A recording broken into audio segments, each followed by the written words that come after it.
If you eat really healthy, but you don't weigh what you want to weigh, this episode is for you. So, we're going to dive into why that is, what is going on that's causing you to not be able to weigh what you want to weigh, even though you eat really clean, and a couple of like quick and easy take homes that you can apply right now to really see the scale shift and go down and bust through those plateaus. Okay, I'll see you inside.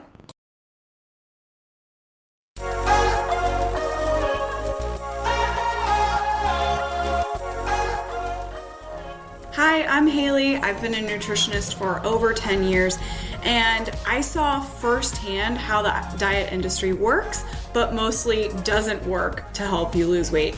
Then I found myself 20 pounds overweight and realized the weight loss struggle has nothing to do with what you eat, but why you eat. So I went on a mission to explore the brain and its role in weight loss, and now I help my clients lose 30 pounds in 90 days by wiring their brain to weigh less. On this show, you are going to learn how to wire your brain to lose weight so that you never have to diet, restrict, deprive, or willpower again.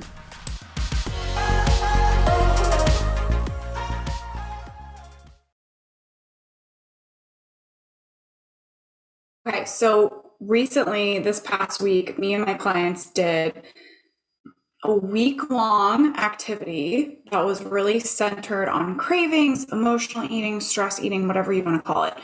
Anytime your brain is telling you to put food in your mouth that doesn't align with your weight goals, that's what this activity like really focused on.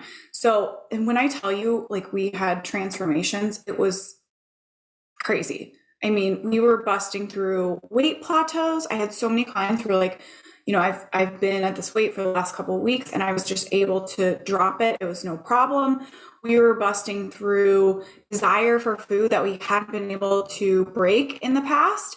We were getting through like those habitual times where we're just like eating because we always have a snack right now. And all of a sudden we were able to like see it for what it was and just choose not to do that anymore. It was incredible. So what I kind of want to offer to you out there, if I hear this on the phone. So what I do when people want to work with me, we get on a call and talk about their goals and what's going on with them. And when I hear people tell me, I eat really healthy, I eat so clean, but I don't weigh what I want to weigh, and I don't know why. This is where you need to focus. It is these things. I'm going to kind of walk you through a couple of them, but you, healthy or not, if you're eating fuel that your body doesn't need, you're not going to weigh what you want to weigh. Fuel that your body doesn't need is extra. It's going to be stored as fat. It doesn't matter if it's a carrot stick or a cookie. It's extra. So being able to really take a look at like what is going on in your brain. When is your brain telling you to eat stuff, even if it's healthy, even if it's harmless, even if it's totally justified, but it doesn't align with your weight loss goals? That's where you need to focus. Again, this is on your brain and not on your diet, not on the list of foods that you're eating, not on how healthy or clean you're eating. It's on why, like what is going on in your brain. So these are a couple of things like myself, and my clients learned this week. So I have this habit that I get home after work and I start making dinner and I like kind of just munch on stuff as I'm making dinner. And I've never, even though it was something I wanted to change kind of in the back of my mind, I never really focused on it. Like I never took the time to look at what was going on, to say like, okay, is this a habit that I want to keep?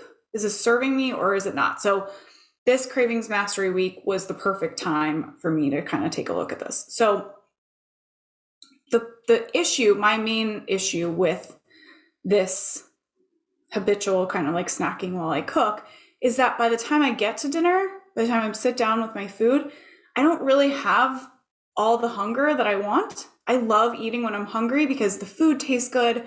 I really enjoy it.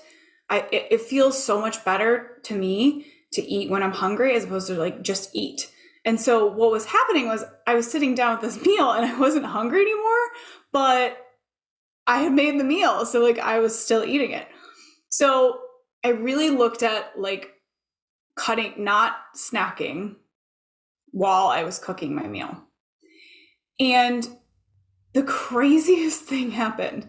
When I didn't eat while I was cooking, I also didn't overeat my meal. I got to experience my meal. I was hungry, but I also was able to easily stop as soon as I got to the like satiety level that I wanted to be at. And I actually didn't want dessert. There's this part of my brain that like as soon as I finish the meal, it's like, okay, what's next? Like we're gonna have something sweet now, right? And sometimes I plan for that and sometimes I don't. Sometimes I just deal with it. But when I sort of process the craving before I ate my meal, so the craving would be in this case to snack while I cook. When I processed that before I ate, then I also didn't have a craving to have dessert. I like did not expect that at all. And it was so eye-opening. And it's this thing that I teach. So I teach that the primitive brain is a lot like a toddler. It wants a dopamine hit. And for you, that dopamine hit is food. Whatever food it's asking for, it's looking for a dopamine hit. And so if we take this to kind of like analogy to a toddler, you're in the grocery store and they want a candy bar. If you say no, they're going to throw a fit. And so what I teach my clients to do is say no in a way that really calms that fit down. So we can get our brain from a really strong desire to eat to no desire to eat. We can get that toddler from throwing a fit to like calm and collected. And when we do this multiple times, when you take your brain through this process multiple times over and over, what you do is you teach it that it's not, if it throws a fit, it's still not getting a dopamine hit. And so what it does is it just stops throwing the fit. So this toddler in the grocery store, the first time you say no to the candy bar, it might throw a fit. But the second time, it's going to realize that toddler is going to be like, you know what? I threw a fit last time and it didn't work.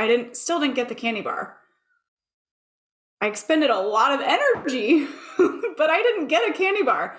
So do I really want to throw the fit this time?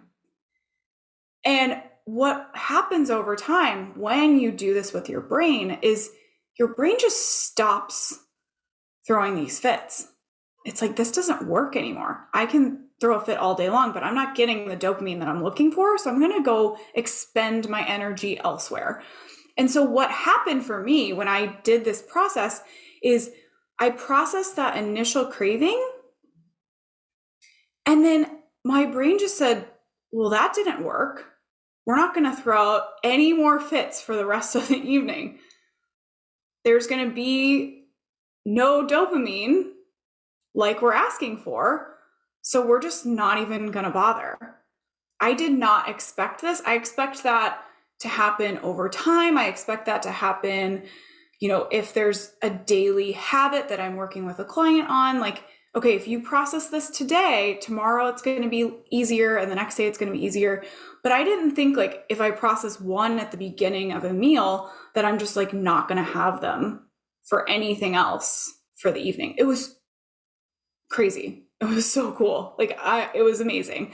So that was one thing for me. And then once I did that, once I was able to not be eating as much during my dinner meal, like I got to this place in my body, I just got to feel so light, so energized, like so good in my body. I wasn't weighed down by extra food that my body really didn't need, even if it was harmless and justified. That was the other eye-opener for me. And it was an eye-opener for, I think, pretty much everyone who did this activity, was all of these little little habitual bites or little cravings here and there, they don't always feel like we expect a craving to feel. When a lot of times when we think of a craving or like stress eating or emotional eating, we are experiencing something really uncomfortable emotions. We're reaching for food to help us get through it, for comfort. A craving might be like we saw, Cheetos, and that just sounds like the best thing ever. And like, I have to have a Cheeto. Like, I've got to eat it right now. Not all of them are like that. Some of them are so, air quotes, harmless. They're so justified. So this dinner one for me, to be snacking while I cook dinner, was so justified. This is so not a problem. There is nothing wrong. You're hungry. You're going to be eating anyways. It's not that big of a deal. It's just a little bite here and there. One of my clients said it was like licking the spoon. Like she was baking for a relative, and she's like, well, I knew I wasn't like eating the dessert. I was making this for somebody else, but the bowl's got like lots of batter left. There's a spatula, there's a spoon. And she's like, normally I would have just eaten it. It's so harmless, so justified. And then she was able to like pause and be like, but why am I doing this? Like, is this really what I want to do? Is this really like how I want to spend my hunger? What am I getting out of this versus what is my primitive brain getting out of this and teaching me? Like, what habits or what am I driving back in, reinforcing? That's what I'm looking for. What am I reinforcing here with my primitive brain? That if it tells me that it's harmless and it's justified, it gets what it wants. That's what we're reinforcing. So it's like stepping away from that and being like, is this really what I want to do? So one of my clients said, it gave me that ability to create space between having the desire to eat and that food going in my mouth, to where I could pause and I could say, is this really what I want? Do I really want to eat this right now? And she said, sometimes she did. And that's fine. This isn't about never having food that you desire. The whole premise of my work with my clients is that you should be able to eat pizza and cake and still lose weight. There is a way to do this. This isn't about cutting out everything that you enjoy. It's about taking control of your brain so that it is a choice. So that when you have pizza, you're choosing to have pizza. You're not having pizza because you're like going crazy binging on the pizza because your brain's like, give it to us, like give us the dopamine right now. So what this allowed her to do, she was like, I could have this space to where it wasn't like automatically putting the food in my mouth. And then I was looking back on it, really mad at myself, frustrated, angry, guilt, shame, regret, watching the scale go up. I was able to pause and say, do I want to eat this? And then if I did, it's my choice. And I feel good about it. And it doesn't necessarily mean the scale goes up. Because I'm enjoying this food in a way that if I was eating driven by desire, I wouldn't be enjoying it. It is so crazy. So she was able to break through a weight plateau actually and really see like, okay, I can make this choice, or I can say, no, you know what? I don't want to make that choice. I don't want to eat that thing. It's about creating that space. A lot of us were like, I just saw that like these habits of like, I get home every day at 3 and I go to the pantry and I have this thing and it's not unhealthy. So it's not that big of a deal, right? Just like, it's extra though. I don't want to eat that anymore. And giving you that awareness and that space to have the option to choose, where you feel like you're in control of it as opposed to it being in control of you. So it was so cool. Okay, so if you are one of these people, I eat healthy, but I don't weigh what I want to weigh. I can't figure out what's going on. This is where you need to focus. When is your brain telling you, no matter how harmless or justified, that you can go ahead and eat. So I have this client, she is all the things, gluten-free, dairy-free, sugar, low sugar, all the things, but she didn't weigh what she wanted to weigh. So one of the things that we looked at was every evening she was having like dark chocolate, yes, healthy, and almond butter as like this evening treat, but she didn't weigh what she wanted to weigh. It doesn't matter if it's carrot sticks and hummus. If it's more fuel than your body needs, then you're not going to weigh what you want to weigh. So what her and I worked on was like, when are you going to choose to have the dark chocolate and the almond butter? And when are you going to say no? And where do we get the power to make that decision? From our brains, from looking at what's going on in our brains. I could have given her a list of foods all day long that didn't include dark chocolate and almond butter, and that wouldn't have changed the fact that she was eating dark chocolate and almond butter at night. So what you need to do is really turn this around. What is going on in your brain? Why are you eating? How can you create space and awareness for yourself that allows you to pause before that food goes into your mouth and make a choice and say, yeah, I am going to have this. Or like, no, I'm not. I'm not going to have this. That's where you need to focus, because I guarantee 100% that's what's going on. Healthy doesn't equal weighing what you want to weigh if you're overeating, if you're eating more fuel than your body requires. And in that case, it's your primitive brain. It's always the primitive brain popping up, trying to get a dopamine hit. So really focusing on that desire to eat something. That's where your work is. If you need to go back and listen to the Cravings podcast, 100% do that. Actually, one of my clients, she's in the program, full access to like all of the materials that I teach, all the modules, like all of the lessons, the 5-step process that I take my clients through to take their craving from like craving, desire to eat to no desire to eat. She was like, I was listening to the Cravings podcast and it was helping me create this space for myself and create this awareness. So it's all there. Like you can go listen to that podcast and it's going to be very helpful.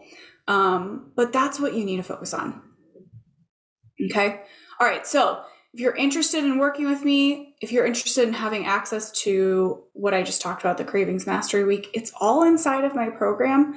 All you need to do is set up a call with me. The calls are meant to help me decide if you qualify for the program and really help you see what's going on. So many people get on these calls and are like, I have no clue what's happening. And so what they're able to walk away with then is an understanding of what is happening, why this is happening, where all of this desire to eat or eating when you don't want to eat is coming from. So that's what the call is about. So if you're interested in working with me, that is the first step, and you can book your call at bit.ly/call with Hayley. And my name is spelled Hayley. It's also in the show notes. You can find the link there. So I will see you on the next podcast. Bye, guys. If you love what you hear on this show, and if you're done with dieting and you want to try a completely different approach to weight loss, I highly encourage you to sign up for a call with me. This is one-on-one time where you get to learn about yourself and discover if my program is what you need to get to the next stage of your weight loss. Go to bit.ly/call with Hayley. That's bit.ly/call with Hayley, Hayley. I'll see you there.